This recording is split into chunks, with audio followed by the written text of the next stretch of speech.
Hello everyone, welcome to new video. In this video, I will show you how to access Google Map settings on Android. This is very easy, so let's start. First, open Google Map on your device.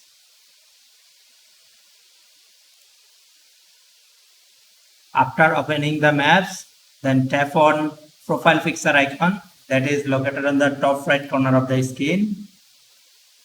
Now, at the bottom, you can see an option that is called settings with gear icon. Tap on it. See here, all of settings stuff is here. You can access app language, offline message settings, themes, edit home or work, video setting, etc. All of stuffs are here. You can all of setting customize from here.